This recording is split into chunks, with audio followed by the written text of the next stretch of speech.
So despite some insane reviews, I really wasn't expecting Donkey Kong Bonanza to be anywhere near as good as this game freaking was, guys. To be completely honest, this was on my might skip.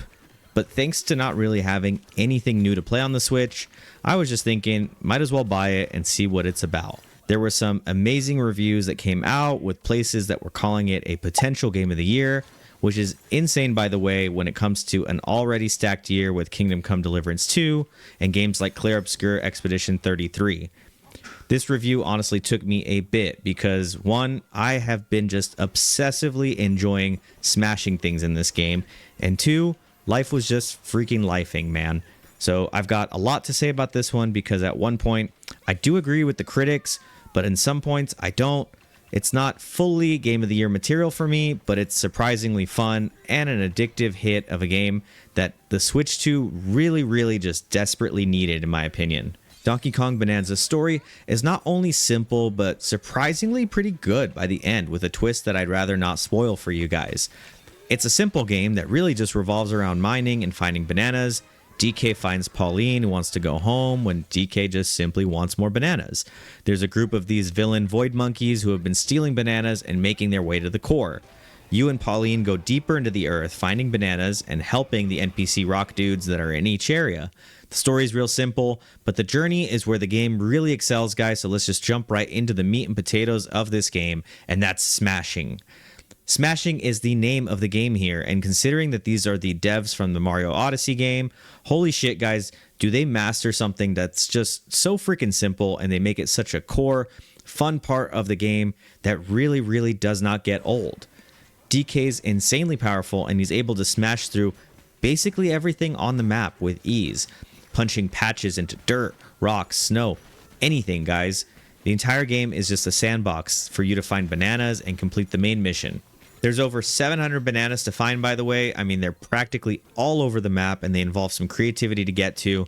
Smashing through things does get you these banana gems that you can use to buy things. The bananadium, or however you say those gem things that you're finding that you're just obsessively looking for. Once you get 5 of these, you can level up DK. You can find fossils around that you can exchange for different outfits and recolors. There's a little bit of depth here too with the outfits, add basically bonuses to DK, like longer Bananza times or less damage taken, so you can kind of like build him out in a weird like RPG way.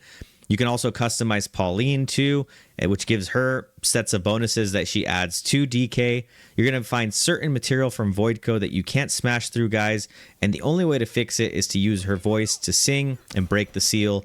And yes, this seems like it's most likely the Pauline from the Mario game, but Mario is not in this game. The worlds are all really vibrant, each having like a theme of their own. You've got a snow world, a poison jungle world, even that first one with just the monkeys in the water, man. Everything just fits, and you've got so much charm when it comes to the music, the puzzles, even the side missions that are in the levels. Heading back to bananas, I mean, they are completely optional, and if you really want, you can just fly through the story. I was obsessively collecting practically everything that I could find in each area. It was just too good to resist. It was just so much freaking fun. I mean, there are so many puzzles to go through. Even chests, when you're going around just smashing through mountains and digging, those will give you maps that'll help locate the fossils and the bananas on the map that make it a lot easier for you to find. You can just hit like a whistle button with Pauline and just find them all over the map, or just pull up your map and just find them and track them. On the way there, you've got challenge levels too that have you beating enemies under a time limit. You've got different types of rooms that'll give you 3 bananas, 1 or 2 easy to get ones, and another that's usually tucked away for you to find. One of my favorite levels here, guys, is that Donkey Kong Country style one, which is honestly my first DK game ever, and I think, if I remember correct, it might be the first video game that I ever played as a kid. And just wow, man, it just felt so cool to go back into like a 3D stylized world that just brought back those memories. Besides smashing, DK is able to pull chunks out of the ground and ride it. You can roll. There's special moves that you can unlock. You can slam your fists on the ground to collect whatever gems are around and send a sonar out that'll outline the different fossils, maybe bananas, even the chests. All simple stuff, but the game does get more complex, and it rarely does get boring. You're able to find records in certain biomes, which can unlock Pauline's voice that you use to transform. And there's a gorilla transformation you get early on that gives DK the strength to just smash through freaking concrete, smashing honestly through everything fast as hell, man. There's also a zebra one that gives you a sprint. There's another that'll help you fly, and another one that will give you some springy jump powers. I don't want to spoil this stuff, man, but these powers do add up, and they switch up the puzzle gameplay when it comes to this game.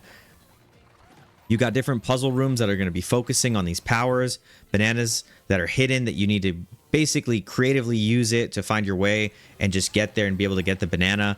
I mean, there's just a lot of freedom in the game where nothing feels like the devs designed like this perfect way for you to like complete it or, you know, just solve the puzzle room. You could punch your way there. You could fly, you could double jump, you could use momentum. I mean, whatever freaking works, man, whatever it takes, as long as you get there, you'll find yourself just like really just creatively finding a way there half the time, man, honestly. It's seriously the beauty of the game, and it didn't bother me that there wasn't this whole like physics engine thing where like, let's just say you're punching into a mountain and it collapses on you. I love being able to create these tunnels, man. It gave me like Power Washer Simulator vibes where I'm just obsessively going through every inch of dirt looking for the bananas and the fossils. As I said earlier, man, not everything in Bananza is perfect, though. I think it is a great game. It does a lot well, but I will say that the combat is just stupidly easy, man. And it really didn't feel that challenging just almost in any way. DK is really overpowered, he's strong, and even the boss battles just come down to figuring out whatever the gimmick is or the puzzle and beating the boss down repeatedly. With all the creativity that they put into finding out the whole world and the puzzles, combat was just a little bit of a letdown, with only some endgame points being a little bit more of a challenge. Another thing is that the game does get a little drawn out towards the end, at least for me, which could be, again, my fault, because first few biomes, man, I was looking for every single freaking thing I can before I moved on. The Bananza powers do help spice things up, but the last group of biomes starts to kind of just feel a little more dragged out for me, which again, I mean, it could really just be me and my attention span, but, you know, spoiler alert, that last freaking one, man, this is so cool. It's kind of like a bummer you can't head back into it, so I'm hoping there's a little bit more in the game later, but yeah, it's freaking awesome. One last thing I'm going to mention that people have talked about, and that is the frame drops, right? Dreaded frame drops. I can't believe this is happening. The system is a new Switch 2, right? But the scope of destruction in this game, guys, it's insane. It doesn't freaking bother me. End of story. I don't want to rant on this and get nitpicky about it. You're not going to notice it, and it's not going to bother you. I played this a lot on the handheld mode. I played it a lot docked on my 4K OLED. The graphics, I think, are great. The DK redesign at first was like iffy to me, but it grew on me. And the worlds, man, those freaking worlds, it really just, they're just so vibrant. They're full of life. Each has their own charm. They just did such a good job there, man. So overall, Donkey Kong Bananza is an insane achievement for the Nintendo Switch 2 and just platformers in general, man. It's super vibrant, it's addicting, and it's simply just fun, just like so many other Nintendo games. Difficulty's not crazy here because the real meat and potatoes of the game is DK smashing through environments, getting through puzzle rooms, and obsessively trying to get every freaking banana that's in your vicinity. The Bananza powers add depth to a game when it comes to puzzles, and the game really just has so much replayability, I think, after that credit rolls. I mean, it's a relaxing thing to do, man. If you could pull up a book and you can read, or you could just look for bananas obsessively until you fall asleep. The game is amazing, and I really think it's a big surprise for me. Like I said earlier, I was crazy. Something about it just didn't get me in the trailers. I was thinking, this might be a skip. Definitely going to get Mario Kart. Maybe just skip out on this one. Man, is this insane. I don't play Mario Kart at all. I have put all of my hours into this one. I think it's an awesome game. This is what I believe the Switch 2 really should have launched with. And I mean, there's just so much more to it, I think, than Mario Kart. I didn't expect a Donkey Kong game to be like a system seller, but holy shit, man. This is that Switch exclusive that I think really makes this console worth a buy. I think my rating for Donkey Kong Bananza is a 9 out of 10. I've enjoyed this one a lot, guys. I really recommend it for anyone that's got a Switch 2. The story is simple, but it gets pretty deep. The graphics and art style is really great, and it really just fits the game with the whole biome aspect being the star of the show. Speaking of biomes, full destruction in this is insane, guys, and just how much smashing you do to find everything, beat up everyone, and solve puzzles. It's just wild they were able to, put this on like a handheld, man. I think Nintendo mastered the smash with Bananza, giving us an outstanding game that's well worth the price of $70. And yes, guys, not $80 for this one. Looks like everyone's just going back on their freaking words, and I love it. If you made it this far, drop a like, hit the subscribe button. Let me know how you feel in the comments about Donkey Kong, man. I think this is a really big surprise for 2025. One of my favorite games of the year so far. I really, really recommend it, man. Let me know if you enjoyed it. Did it get old for you? Did it bother you in any type of way? Was the combat really that off-putting? Like to know in the comments. I will see you guys on the next video. Thanks.